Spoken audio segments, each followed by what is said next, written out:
खबर फास्ट, तेज खबर, पैनी नजर।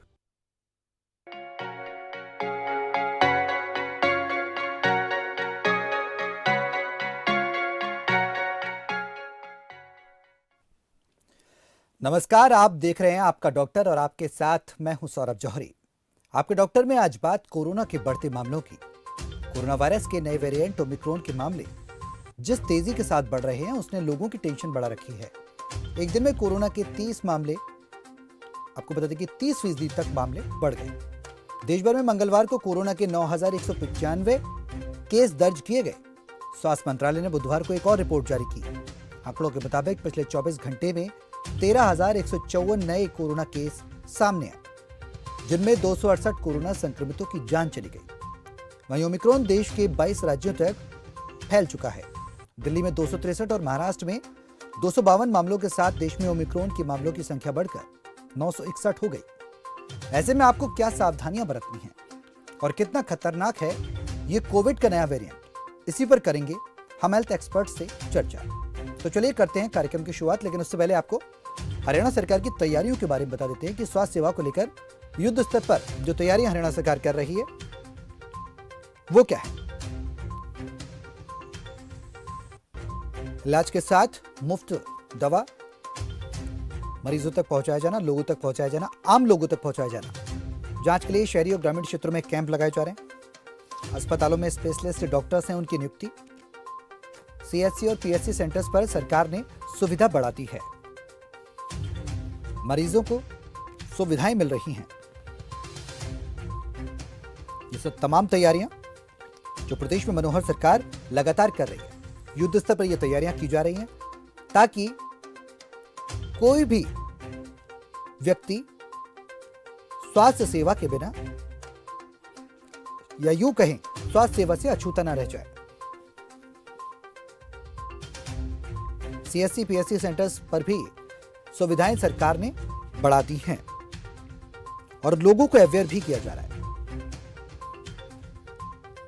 आपका डॉक्टर में आज हम कोरोना के बढ़ते हुए नए वेरिएंट को लेकर करेंगे चर्चा कि किस तरह से आप सावधान रह सकते हैं,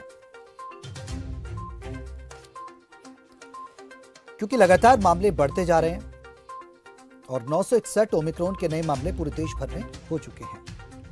आपका डॉक्टर में हमारे साथ हेल्थ एक्सपर्ट जुड़े हुए हैं। कोरोना का नया वेरिएंट कितना खतरनाक है और इससे बचाव के लिए आप क्या करें और क्या ना करें, इस पर ही हम करेंगे चर्चा। डॉक्टर हर्ष बयाना हमारे साथ हैं, एमडी पीडियाट्रिक्स हैं। डॉक्टर रमेश वर्मा पीजीआई रोहतक से। आप दोनों का बहुत बहुत स्वागत है इस चर्चा में शामिल होने के लिए और खबर फास्ट पर सर समय देने के लिए। डॉक्टर रमेश, मेरा सवाल आपसे पहला ये है कि पिछले 24 घंटे में लगातार अगर आंकड़ों पर नजर डालें तो कोरोना के मामले लगातार बढ़ रहे हैं। न्यू वेरिएंट के, ओमिक्रॉन के 13,154 नए कोरोना के केसेस दर्ज किए गए, जिसमें 268 कोविड संक्रमितों की जान चली गई। देश में ओमिक्रॉन के मामले बढ़कर अब 961 हो चुके हैं। कितना खतरनाक है सर ये ओमिक्रॉन का नया वेरिएंट और इससे बचने के लिए क्या क्या उपाय कर सकते हैं लोग?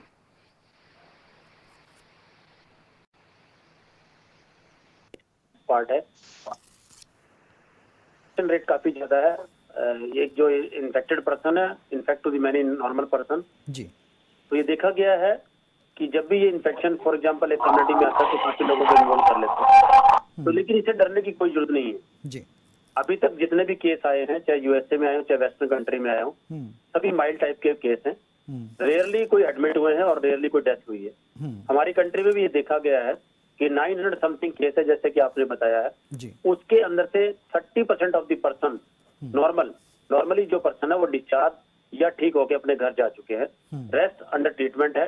कोई भी पेशेंट ऐसा कोई नहीं है जो एडमिट हुआ और डिस्चार्ज जो डेथ हुई है। लेकिन अगर इससे बचना है, हमारी कंट्री में थर्ड वेव से अगर बचना है तो हम लोगों को दो चीज का जरूर फॉलो करना पड़ेगा। वन, फेस मास्क, जिसे हम बोलते हैं कोविड एप्रोप्रिएट बिहेवियर, क्योंकि ये जो वायरस है कोरोना का, जब कोई वेरिएंट आए मुंह और नाक से फैलता है। अगर हम मुंह और नाक को कवर नहीं करेंगे, इसमें कोई डाउट नहीं है, खासकर जिनको वैक्सीन नहीं लगी है उनमें ये इन्फेक्शन होने के ज्यादा चांसेस हैं, क्योंकि ये जो वैक्सीन है काफी हद तक, मेरा ये मानना है, काफी हद तक इस स्ट्रेन के अगेंस्ट भी ये काम करेगी। तो जरूर से जरूर मैं आपके माध्यम से भी लोगों से अपील करूंगा, खासकर जिन्होंने फर्स्ट डोज लगवाई है और सेकंड डोज की हेजिटेंसी आ रही है, सेकंड डोज जरूर लगवाएं। क्योंकि आफ्टर द 2 डोजेज ऑफ कोई भी वैक्सीन हो, आपकी बॉडी के अंदर प्रोटेक्टिव एंटीबॉडी जब ही आएंगी जब आप अपना शेड्यूल फॉलो कर लेंगे। चाहे आपने कोविशील्ड लगवाई हो, चाहे कोवैक्सीन या स्पुतनिक कोई भी वैक्सीन लगवाई हो, जो उसका शेड्यूल है तो पूरा करें, 2 डोज कंप्लीट करें। क्योंकि आफ्टर 2 डोज ही ये देखा गया है कि बॉडी के अंदर प्रोटेक्टिव एंटीबॉडी आती है। तो आप लोगों ने फेस मास्क और वैक्सीनेशन 2 चीज जरूर फॉलो करें। डॉक्टर हर्ष, जिस तरीके से डॉक्टर रमेश ने बताया कि वैक्सीनेशन बहुत ज़रूरी है, मैं आपसे वैक्सीनेशन से जुड़ा ही वो सवाल पूछना चाहूँगा। ऐसे बहुत से लोग हैं हमारे देश में जिनको फर्स्ट डोज लगी है और सेकंड डोज अभी तक नहीं लगी, जबकि उनके 84 डेज़ का जो पीरियड होता है वो पास आउट हो चुका है, वो निकल चुका है। ऐसी स्थिति में अगर उनका 84 दिन का पीरियड जो है वो निकल चुका है, तो क्या वो अब सेकंड डोज ले सकते हैं? क्या उनके लिए वो हितकर होगी? कुछ राय आप देना चाहें। डोज डेफिनेटली हेल्पफुल होगी। 84 दिन का जो समय है वो मिनिमम टाइम है कि इतना टाइम गैप मिनिमम होना जी। Can be 6 month also. जब भी कोई भी, I will not say patient, कोई भी इंसान वैक्सीनेशन लेगा तो इम्यूनिटी एकदम से बूस्टअप होती जी के बाद ले, चाहे वो 5 महीने के बाद। तो मतलब 84 डेज़ के बाद इजीली लिया जा सकता है। यस, या जी, विद इन 6 मंथ्स आपने बताया डॉक्टर हर्ष की 6 महीने के अंदर लिया जा सकता है फर्स्ट वैक्सीनेशन होने के बाद। एडवाइजेबल। अगर हम इम्यूनोलॉजी के प्रिंसिपल्स पे जाएं तो 6 महीने के अंदर सेकंड डोज लगनी चाहिए, आइडियल टाइम। जी, because of the emergency thing, जब हमारे पास शुरू में कोविड आया था और हमारे पास कुछ भी नहीं था, जी, तो 84 डेज का जो इंटरवल दिया गया है, टाइम था कि इतने में फटाफट लगा दी जाए। जी, अगर 6 महीने पे भी हम लगाते हैं तो इम्यून रिस्पॉन्स देखा गया कि और वैक्सीन में मैक्सिमम होता है। तो कोई सेकंड डोज के लिए he is available, he should be given। जी। डॉक्टर हर्ष, मैं आपसे ये भी जानना चाहूँगा कि जिस तरीके से कोविड का ये न्यू वेरिएंट एकदम स्प्रेड बहुत तेज़ी से कर रहा है, फैल बहुत तेज़ी से रहा है, ऐसे में बच्चों के लिए क्या ये खतरनाक हो सकता है? और एज ग्रुप की अगर बात की जाए तो बच्चों का बचाव इसमें किस तरीके से किया जाए? क्योंकि सरकार की बात की जाए तो 1 जनवरी से लगातार सरकार ने बच्चों 15 से 18 साल के बच्चों का वैक्सीनेशन रजिस्ट्रेशन भी शुरू कर दिया है। ऐसे में क्या ये तीसरी लहर बच्चों के लिए खतरनाक साबित हो सकती है? देखिए सर, जब कोई भी नई बीमारी आती है तो सबसे ये है कि ये अभी किसी को भी नहीं पता है कि क्या होने वाला है। जी, जो अभी तक का डाटा है, जब से साउथ अफ्रीका में ओमिक्रॉन स्टार्ट हुआ था, मैं उसके बाद डेट तक अवेलेबल है, जी, मैं उसके बारे में बात करूंगा। जी, ओमिक्रॉन नो डाउट फैलता बहुत फास्ट है, लेकिन ओवरऑल सिवियरिटी जहां भी देखी गई है, स्पेशली एडल्ट पॉपुलेशन में इसकी सिवियरिटी कम देखी गई है। जैसे फॉर एग्जांपल अगर हम साउथ अफ्रीका की बात करें, जी, लगभग पहले आया था और अभी लगभग चला गया, मतलब डाउनवर्ड ट्रेंड है, वहां पे केसेस का नंबर कम हो रहा है। यूएस में, इंग्लैंड में केसेस एकदम से बढ़, और उसके साथ में ये देखा गया कि बच्चों की एडमिशन रेट बढ़ा जरूर है, लेकिन इसका कारण शायद ये है कि बच्चों को वैक्सीनेशन नहीं दिया गया है। देखा जाए तो बच्चों में इसके बहुत सीरियस इफेक्ट नहीं देखे गए हैं। ओमिक्रॉन ओवरऑल जैसे डेल्टा वेरिएंट आया था उससे काफी कम तक का एविडेंस है जी, और बच्चों में ये कितना फैलेगा, अगर ओवरऑल हम बात करते हैं इंडिया की, तो सीरो सर्विस में आया कि मोर देन 80% पीपल, अगर 80% एडल्ट अफेक्टेड है तो आई एम श्योर कि बच्चे ऑलरेडी अफेक्ट हो चुके हैं उनमें। लेकिन मैं इससे ये नहीं कहना चाहता कि हमें बिल्कुल ही जरूरत है, लेकिन इसे हो कि बहुत ज्यादा सीरियस प्रॉब्लम नहीं होने वाली है। ओनली इश्यू कि ये फैलता बहुत जल्दी है, तो गवर्नमेंट अपने लेवल है बेस्ट प्रेपरेशन कर रही है। जैसे हमारे घर में शादी होती है तो हमें सबके लिए सामान बना के रखना पड़ता है, अब कितने लोग आएंगे वो कहना बहुत मुश्किल है। जी, बिल्कुल। तो इसमें तैयारियां खासकर हमें रखनी होंगी डॉक्टर साहब। जी, बिल्कुल सही बात है, आपने कहा कि तैयारियां हमें रखनी बेहद ज़रूरी हैं, क्योंकि अगर हम पहले से सतर्क रहेंगे, तैयारियां रखेंगे, तो शायद जिस तरीके से सेकंड वेव को हमारे पूरे देश ने मात दी थी, हराया था और वो ज़्यादा नहीं फैल पाया था, तो ये ओमिक्रॉन भी संभव है कि रोका जा सके। इसमें डॉक्टर रमेश, मैं आपसे यहाँ पर यह जानना चाहूँगा कि ओमिक्रॉन के लक्षण क्या कोविड के डेल्टा वेरिएंट के लक्षण की तरह होते हैं? क्योंकि ये न्यू वेरिएंट है, जिस तरीके से म्यूटेट ये कर रहा है, तो इसमें क्या कुछ उनके उसके जो लक्षण हैं उसमें कुछ अंतर देखा जा सकता है या सेम होते हैं कि स्मेल जाती है, टेस्ट जाता है, वो कुछ आप बता पाएं? क्योंकि बेसिकली कोरोना का जो सिम्टम्स हैं वो लगभग जितने भी वेरिएंट आएंगे या जितनी भी म्यूटेशन होंगी लगभग सेम सिम्टम्स होंगे जी। सेम। किसी किसी के अंदर हो सकता है लॉस ऑफ स्मेल हो जाए, टेस्ट हो जाए, किसी के अंदर हो सकता है ना भी हो। तो जरूरी नहीं है कि सबके अंदर टेस्ट लॉस हो या स्मेल लॉस हो जी। लेकिन हाँ, खांसी, जुकाम, फीवर, हेडेक, शरीर का टूटना, नोजिया महसूस होना, ये कॉमन सी चीजें हैं जो इस वायरस के इन्फेक्शन के अंदर होंगी जी। हाँ। बाकी चीजें फॉर एग्जांपल सीवियर हेडेक या सीवियर अगर हाई ग्रेड फीवर है तो मैं रिक्वेस्ट करूंगा कि अपना डॉक्टर, जितने भी आपका फिजिशियन, जो भी आपका फैमिली फिजिशियन हो, अपना उन डॉक्टर से कंसल्ट करें और अपना टेस्ट करवाएं। क्योंकि हम लोगों ने 4 चीज फॉलो करनी है, टेस्ट, ट्रेस, ट्रीट एंड टीका। तो 4 चीज हम जरूर फॉलो करेंगे। मैं आपके माध्यम से भी ये चीजें कहूंगा कि जब भी किसी को कोई सिम्टम्स आए तो तुरंत अपना टेस्ट करवाएं, फाइंड आउट दी अदर जो भी कंटेक्ट में आए हैं, फिर उसको ट्रीट करें as per the protocol of the corona virus. And fourth which is very very important, that is the vaccination. बिल्कुल सही बात है आपने कहा कि प्रॉपर तरीके से उसका उपचार कराना और इससे बचना बेहद ज़रूरी है, क्योंकि सरकार भी लगातार ये कह रही है कि सोशल डिस्टेंस को फॉलो करें, जो प्रोटोकॉल्स हैं उनको फॉलो किया जाए। डॉक्टर हर्ष, मैं यहाँ पर आपसे ये जानना चाहूँगा कि बूस्टर डोज की बात अभी प्रधानमंत्री की तरफ से की गई है। दोनों डोज अगर किसी व्यक्ति के लग चुकी हैं तो बूस्टर डोज क्या उसे दी जा सकती है, और बूस्टर डोज अगर दी जाएगी तो उसका क्या फ़ायदा होगा, किसको लग सकती है वो डोज? जैसे मैंने पहले बात की कि एक नई बीमारी और जैसे जैसे डाटा आता जा रहा है, मैं बात कर रहा हूँ आज तक की जी कंट्रीज में लगाई गई है, इंडिया का डाटा अभी तक अवेलेबल नहीं। जी। ये इस बेस पे है कि एंटीबॉडी लेवल चेक किया जाता है आपके ब्लड के अंदर। जैसे लगाते हैं तो उस वायरस के खिलाफ आपका शरीर कुछ प्रोटीन बनाता है जिसको हम एंटीबॉडी बोलते हैं जी। वो एंटीबॉडी मिनिमम लेवल आपके शरीर में इन्फेक्शन से बचा सकता है जी। तो ये देखा गया कि कुछ महीनों के बाद एंटीबॉडीज का लेवल जो है, स्तर जो है वो कम आ जाता है। तो बूस्टर डोज बेसिकली के लिए दी जा रही है कि अगर आपके शरीर में एंटीबॉडी लेवल कम आ गया है तो जैसे ही आप बूस्टर डोज देंगे तो वापस ये एंटीबॉडी लेवल बढ़। बट अभी कुछ स्टडीज आनी बाकी है कि सिर्फ एंटीबॉडी ही वो मार्कर है जिसके बेस पे हम प्रोटेक्शन कह सकते हैं, या वैक्सीनेशन अदर बना देती है जिससे आपको प्रोटेक्शन लंबे टाइम तक मिलता रहता है जी। तो बूस्टर इज डेफिनेटली हेल्पफुल। फायदा जरूर होगा, जरूरत है या नहीं। बिल्कुल सही बात है डॉक्टर हर्ष, आपने बताया कि बूस्टर डोज फ़ायदेमंद होगी लेकिन ज़रूरत के अकॉर्डिंग उसको लगाना ज़रूरी है। डॉक्टर रमेश, वो ये तमाम ऐसे सवाल हैं क्योंकि कोविड इस समय बहुत तेज़ी से फैल रहा है और दिल्ली में इसके मामले खासकर बात की जाए तो बढ़ रहे हैं, हरियाणा में भी इसके केसेस सामने आ रहे हैं। ऐसे में अगर किसी को कोविड हो जाता है, मान लीजिए ये ओमिक्रॉन से कोई संक्रमित हो जाता है, तो परिवार में वो क्या करे? मान लीजिए उसको पता नहीं है और फैमिली में वो रह रहा है और उसको अगर कोविड हो जाता है तो उसको क्या क्या सावधानियाँ बरतनी चाहिए? देखो, मैंने आपको पहले बताया था कि अगर किसी को खांसी, जुकाम, बुखार, अगर हाई ग्रेड फीवर है या शरीर ज्यादा टूट रहा है जी। तो इमीडिएटली अपने फैमिली डॉक्टर या आसपास जो भी पीएचसी या सीएचसी या हॉस्पिटल, डिस्ट्रिक्ट हॉस्पिटल है, उन डॉक्टर से कंसल्ट करें, अपना आरटीपीसीआर जरूर करवाएं। जी। अगर जैसे ही पॉजिटिव आता है तो अपने आप को तुरंत वो आइसोलेट कर ले। आइसोलेशन का मतलब यही है कि अपने कमरे में अपना अलग से वॉशरूम होना चाहिए, उसका खाना वाना उसका अलग से होना चाहिए, फैमिली में कांटेक्ट में ना आए, उसके साथ में एक मोबाइल फोन जरूर होना चाहिए ताकि हम उनसे वो बात करता रहे, ताकि किसी टाइप की कोई दिक्कत हो वो अपनी फैमिली से या फिजिशियन से जरूर कांटेक्ट में रखे। हाँ, खाने पीने का जरूर ध्यान रखें, क्योंकि अगर हम खाना कम खाएंगे बॉडी के अंदर इम्यूनिटी कम होगी, इन्फेक्शन का जो जोर होगा वो बॉडी पे ज्यादा हैवी हो जाएगा, तो हो सकता है फिर वो सीवियर हो जाए। अपना खाने वाने का पूरा ध्यान रखें और ठंड का मौसम है, पानी जरूर कोसा पिए। और मेरी रिक्वेस्ट ये रहेगी कि जब भी ज्यादा फीवर हो तो टैबलेट सिर्फ पैरासीटामोल ही खाएं।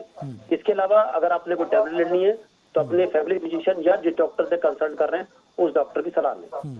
डॉक्टर हर्ष भी हमारे साथ हैं। डॉक्टर रमेश, मेरा आपसे एक सवाल और है, वो ये है कि जिस तरीके से आपने बताया कि म्यूटेट कर रहा है ये कोविड का वेरिएंट, और न्यू वेरिएंट म्यूटेशन के बाद ही ओमिक्रॉन बना है। ऐसे में जब आपने बताया कि स्टडी इस पे की जा रही है, ऐसे में आम लोगों के लिए कितनी बड़ी चुनौती होगा इसको समझना कि उनके परिवार में किसी सदस्य को कोविड हो चुका है या ओमिक्रॉन हो चुका है? क्योंकि नॉर्मल फीवर की अगर बात की जाए तो इंसान नज़रअंदाज कर देता है, क्योंकि नॉर्मल फीवर से ही मिलते जुलते कुछ एक लक्षण होते हैं। देखो, मैं दोबारा कहूंगा कि डरने की बिल्कुल बात नहीं है। इसको भी आप सिंपल एक बार तो वायरल नहीं मान के चलें, जी। बिल्कुल मत घबराएं। 3 से 5 दिन में यूजली ये फीवर सबसाइड हो जाता है। अगर इससे ज्यादा लंबा अगर फीवर रहता है तो जरूर घबराने की बात है, अपने डॉक्टर से जरूर बात कीजिए। और फिर मैं आपके माध्यम से यही रिक्वेस्ट करूंगा, बिल्कुल ना घबराएं, बी अलर्ट, बी डिसिप्लिन और बी प्रिपेयर्ड और वेल अवेयर। तो बिल्कुल इन सही। 4-5 चीजों का ध्यान रखेंगे तो मुझे ऐसा लगता है कि हम आने वाले जो भी वेव आएगी उससे फाइट कर सकेंगे। और एक फैक्टर की आपने बात की घबराने की, डॉक्टर हर्ष मैं आपसे उसी से जुड़ा हुआ सवाल पूछना चाहूँगा कि क्या घबराहट की वजह से इम्यूनिटी डाउन होती है किसी पेशेंट की? मान लीजिए किसी को अगर कोविड हो गया तो लोग घबरा जाते हैं अमूमन, तो क्या घबराहट एक फैक्टर प्ले करती है?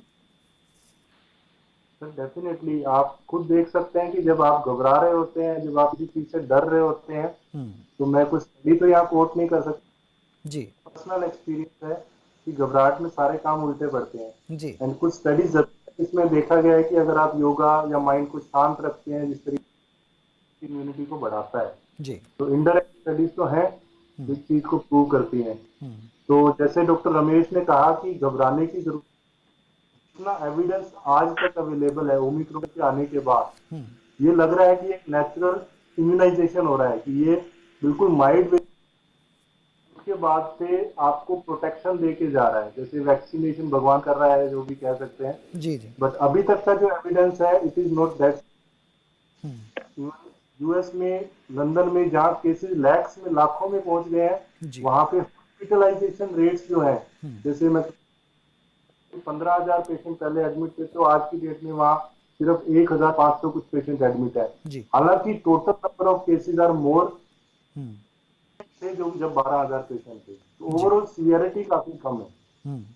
ठीक है। डॉक्टर रमेश, क्या जिस तरीके से केसेस बढ़ रहे हैं, ओमिक्रॉन के इस न्यू केस की अगर बात कर लें, क्योंकि ये गंभीरता का मुद्दा बन गया है, जिस तरीके से केसेस बढ़ते आ रहे हैं, कहीं येलो अलर्ट जारी किया जा रहा है सरकार की तरफ से, कहीं नाइट कर्फ्यू लगाया जा रहा है, क्या ये माना जाए देश एकदम एक बार फिर से लॉकडाउन की तरफ बढ़ रहा है, या फिर तीसरी लहर की दस्तक हो चुकी है, अगर हम इस पर बात करें तो?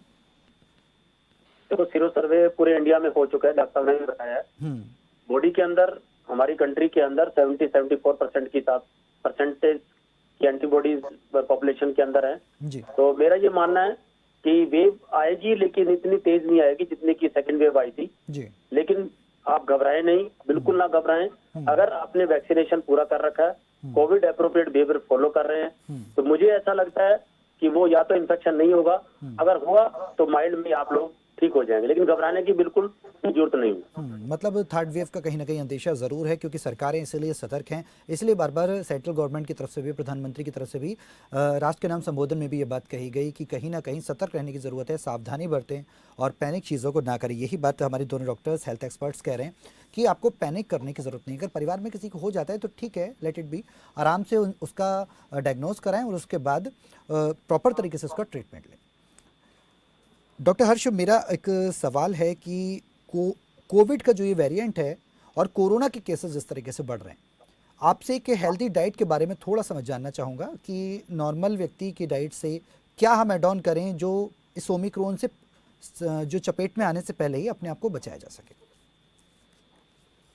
सर, जो अभी तक का एक्सपीरियंस रहा है जी कि सरकार ने अपने लेवल, लोगों ने भी लॉकडाउन किया, सब कुछ किया, बट ओमिक्रॉन को या कोविड को एज सच रोका तो नहीं जा सकता है। जी लेकिन सिर्फ हम ये जितने एकदम से केसेस ना आए, सरकार की सबसे बड़ी प्रॉब्लम इस टाइम ये है कि जब एकदम केसेस आ जाते हैं, आपको बेड्स नहीं मिलते हैं, that is the main issue. Exactly. तो मोस्ट प्रोबेबली इंडिया में, जैसे सर अभी बोल रहे थे कि 74-80% लोगों को सीरो सर्वे के हिसाब से हो चुका है। जी कोविड से लड़ने के लिए चाहिए आपकी एंटी इम्यूनिटी है। इम्यूनिटी में हमने पहले बात की, सबसे जरूरी होता है माइंड का गेम है। जैसे आपने अभी कहा घबराने से आप, ये तो सबसे पहले घबराना नहीं है। जी डाइट में जितना हो सके फलों का यूज सबसे ज्यादा करें, घर की जो बनी हुई चीजें उनका यूज। बहुत सारी स्टडीज अब आ गई हैं जो कहते हैं कि फास्ट फूड या बाहर का खाना जितना आप खाते हैं, आपकी इम्यूनिटी कहीं ना कहीं उससे कॉम्प्रोमाइज जरूर होती है। सारी ड्रग्स के नाम पे, जैसे विटामिन सी, जिंक, मार्केट में बहुत सारी दवाइयां आ गई थी, कुछ आयुर्वेदिक के नाम पे बेच रहे थे जी कुछ के नाम। बट मैं आपको क्लियर करना चाहता हूं कि एविडेंस वाइज कोई भी ऐसी दवाई बाजार में अवेलेबल नहीं है जो आपकी इम्यूनिटी को बढ़ा सके। का एक स्लो प्रोसेस है जो आपकी फिजिकल एक्टिविटी, आपकी मेंटल एप्टीट्यूड और डेली डाइट पे डिपेंड करती है। ये ओवरऑल खा के इम्यूनिटी नहीं बढ़ाई जा सकती। बिल्कुल सही बात है, आप कह रहे हैं कि डेली डाइट पर ही डिपेंड करता है कि आखिर आपको इम्यूनिटी किस तरीके से मेंटेन करनी है। खासकर आपको बात की जाए तो एक्सरसाइज को भी ऐड ऑन करना होगा अगर अपने आप को हेल्थी और फिट रखना है तो। मैं ऐड करना चाहूंगा, जी sir. Doctor Ramesh, self medication बिल्कुल ना करें। आपके माध्यम से मैं लोगों से अपील करूंगा कि सेल्फ मेडिकेशन बिल्कुल ना करें। जी डॉक्टर साहब ने बिल्कुल बोला है, खाने का अपने घर का खाएं, जो भी घर में बनता है रूटीन का खाना खाएं। हाँ, अच्छा खाएं, साफ खाएं, पानी अपना जितना हो सके ज्यादा पिएं ताकि आपकी बॉडी जो है ठीक रहे। और माइंड मेंटल जो स्टेटस है, हम बार बार आपसे कह रहे हैं कि घबराएं ना, मेंटल अपना बूस्ट रखें, स्ट्रॉन्ग रखें, एक्सरसाइज करें, डेली करें, आधा घंटा कम से कम करें, और मेडिटेशन या जैसे भी आपको योगा जो आपको अच्छा लगता है वो जरूर कीजिए ताकि आपके अंदर एनर्जी आए लड़ने की। बॉडी के अंदर अगर एनर्जी आएगी, मुझे ऐसा लगता है कि ये जो इन्फेक्शन आपको नहीं होगा, अगर हुआ तो माइल्ड होगा। जी बिल्कुल सही बात है। इस बीच हमारे साथ एक दर्शक भी हैं, यूनुस हैं, रोहतक से जुड़ गए हैं, उनका सवाल लेते हैं। यूनुस, स्वागत है, अपना सवाल करिए। सर, जैसे आजकल जिस तरह से सर्दियां बढ़ रही हैं, सर्दी के मौसम में नॉर्मल भी लोगों को सर्दी जुकाम या खांसी इस तरह की प्रॉब्लम होती रहती है, लेकिन अब हम इस तरह से कैसे अंदाजा लगाएं कि ओमिक्रॉन है या कोरोना या नहीं।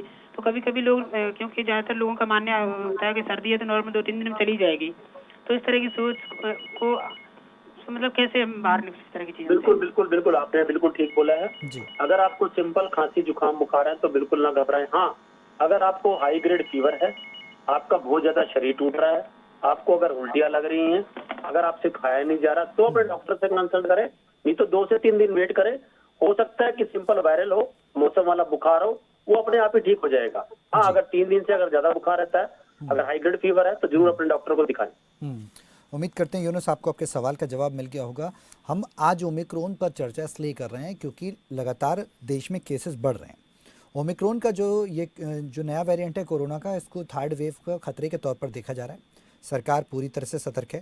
डॉक्टर रमेश, मेरा सवाल आपसे यही है, डॉक्टर हर्ष के पास भी मैं आऊँगा कुछ एक सवाल लेकर, लेकिन डॉक्टर रमेश, मेरा सवाल आपसे रोहतक की पीजीआई में क्या कुछ तैयारियां हैं स्वास्थ्य सेवाओं को लेकर, और रोहतक कितना, या यूँ कहें हरियाणा कितना तैयार है, क्योंकि सरकार लगातार प्रयास तो कर रही है, युद्ध स्तर पर सेवाएँ उपलब्ध कराई जा रही हैं, मेडिकल फैसिलिटीज़ दी जा रही हैं।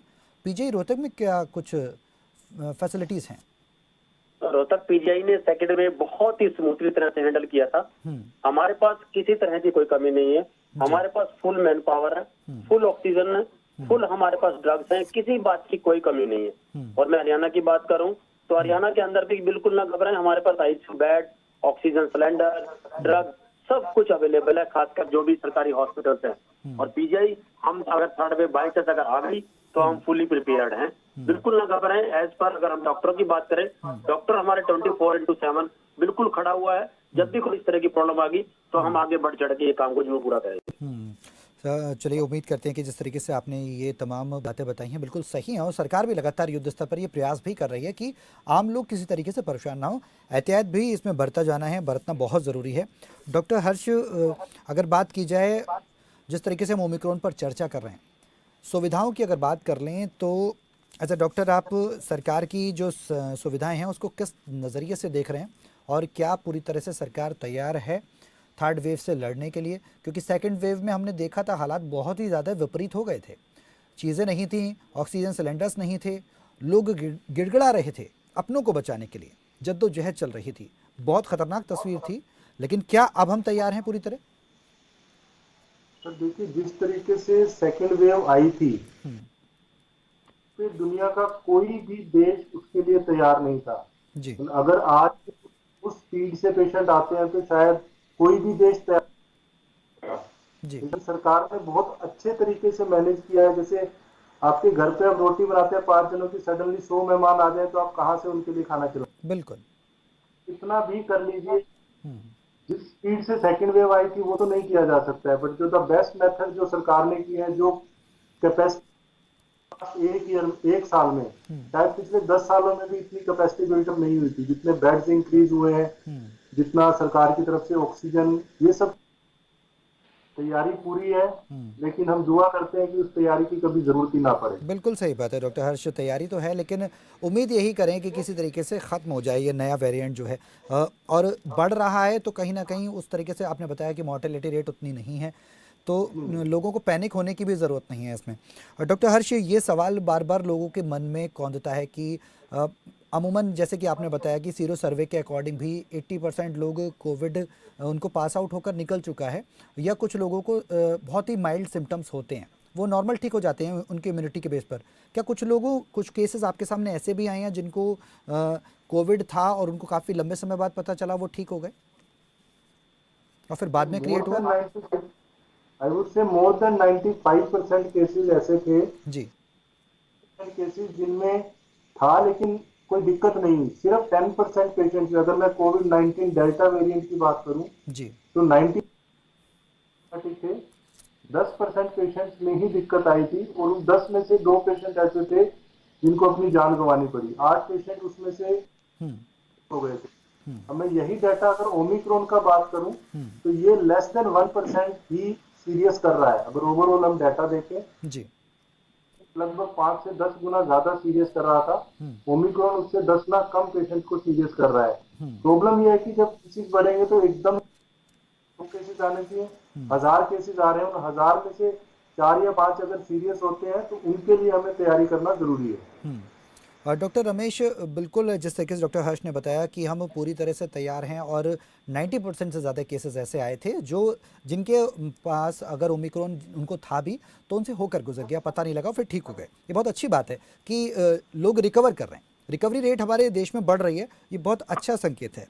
डॉक्टर रमेश, मैं आपसे यहाँ पर यही जानना चाहूँगा कि डेल्टा वेरिएंट की अगर जिस तरीके से बात कर रहे थे, सेकेंड वेव में सबने देखा, और ये जो नया ओमिक्रॉन का एक नया वेरिएंट आया है, ऐसे में अगर सतर्कता और सावधानी की अगर बात की जाए, कुछ लोग जॉब करते हैं, बाहर भीड़ भाड़ के इलाके में जाते हैं, ऐसे एरिया में जाते हैं कि सोशल डिस्टेंसिंग वहाँ फॉलो नहीं हो सकती है, तो मास्क और सैनिटाइज़र के अलावा कुछ और भी वो उपाय कर सकते हैं? क्योंकि विद इन हाउस अगर एक घर में अगर एक ऑफिस में बैठने की बात की जाए तो एक चुनौती होती है, कहीं ना कहीं आप भी मानते हैं। नो डाउट ओमिक्रॉन जैसे मैंने आपको बताया इसका जो ट्रांसमिशन रेट है वो काफी ज्यादा है, तो अगर कोशिश कर सकें तो अच्छी बात है कि सोशल गैदरिंग में, मैरिजेस पार्टीज में, या जहाँ पे गैदरिंग हो पब्लिक प्लेसेस पे ना जाएं, और अगर जाना है तो ट्रिपल लेयर मास्क या N95 मास्क लगा के जाएं, क्योंकि काफी हद तक वो प्रोटेक्टिव होता है। और सेकंड वही वैक्सीनेशन, मैं वैक्सीनेशन में बार बार कह रहा हूँ कि मुझे ऐसा लगता है, मुझे ऐसा प्रतीत होता है, क्योंकि मैंने भी जितना पढ़ा है या जितना मेरा एक्सपीरियंस है कि वैक्सीन काफी हद तक काम करेगी, चाहे कोई भी वेरिएंट कोरोना का आ जाए, लेकिन आपको 2 डोज जरूर लगवानी है, फर्स्ट और सेकंड, क्योंकि आप जब शेड्यूल पूरा करोगे तभी आपके अंदर प्रोटेक्टिव एंटीबॉडी आएगी, तभी आप प्रोटेक्ट हो पाओगे। तो आप अगर हो सके तो triple layer mask and vaccination, 2 चीज जरूर फॉलो करें। जी, चलिए, बहुत बहुत शुक्रिया डॉक्टर रमेश हमारे साथ इस चर्चा में शामिल होने के लिए। डॉक्टर हर्ष, आपका भी सर बहुत बहुत शुक्रिया इस चर्चा में आने के लिए और खबर फास्ट पर समय देने के लिए। तो लगातार आज हम आपका डॉक्टर में बात कर रहे थे कोरोना के नए वेरिएंट ओमिक्रॉन। खतरा लगातार बढ़ रहा है, क्योंकि अगर बात की जाए तो ये ज़्यादा से ज़्यादा लोगों को अपनी जद में ले रहा है, यानी कि पॉजिटिविटी रेट बढ़ रहा है, लेकिन मोर्टेलिटी रेट जिस तरीके से हमने चर्चा की कम है। ऐसे में पैनिक होने की ज़रूरत नहीं है, सेफ्टी मेजर्स को फॉलो करते हुए आप सुरक्षित रह सकते हैं। वैक्सीनेशन ज़रूर कराएं। अगर आपने 1 डोज लगवाई है और आपके 84 डेज 84 दिन पास हो चुके हैं, तो उसके बाद भी आप विद इन 6 मंथ्स वैक्सीनेशन करा सकते हैं। मैक्सिमम टाइम लगवाएं, वैक्सीनेशन ज़रूर कराएं। कोविड प्रोटोकॉल्स को फॉलो करते हुए आप खुद एक जिम्मेदार नागरिक का फर्ज निभाते हुए खुद भी सुरक्षित रहें, अपने परिवार को भी सुरक्षित रखें। फिलहाल मेरे साथ आपका डॉक्टर अमित नहीं। नमस्कार।